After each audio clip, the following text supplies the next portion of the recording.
Hello, hello, hello. House tour muna tayo ngayon. Ayun, ito yung main gate namin.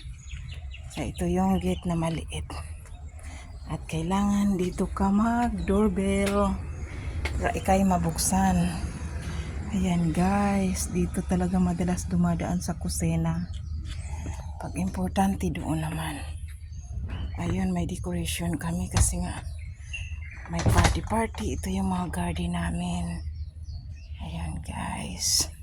Oh, full pack, mga wine yan, mamahalin na wine.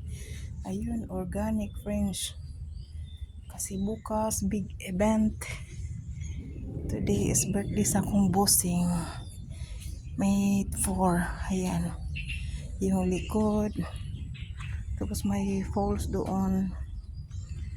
Ayan, mag-house tour tayo kasi hindi pa gaanong makalat. Kasi nag-jar cleaning ako today. Kahapon pa ako nag-jar cleaning. Wala pa gaanong galat kasi. Yung apo ni amo, yung alaga namin na sa ibang bansa. Pamamaya darating. Ngayon, may isa kaming security guard na maldita. House tour ang pig. Ayan, sa kasama ko. Yun naman dun sa akin yung isa.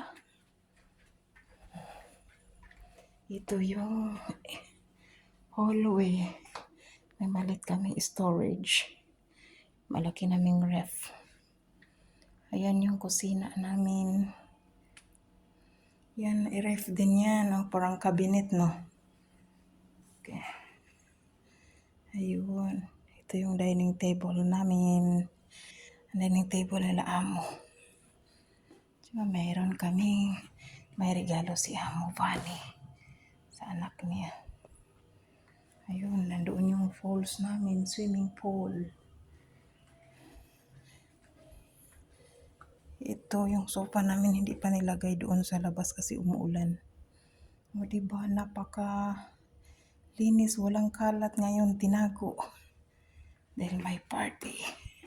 Ito yung big nila dining table, ay dining area. Iniba ni amo yung posisyon. Ayan guys, o diba ang linis. Yung sofa, ako nag-arrange niyan. Cushion. Ayun pa. Ayun, ang ganda ng ang ganda ng frame. Ayan yung mini playing toys ng apo ni amo. Hindi naman dito nakatira pero halos araw-araw nandito, mga 3 hours lang. Ayan.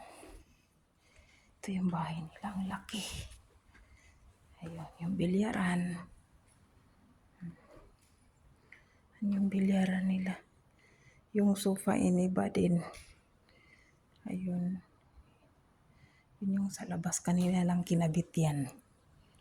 Ito yung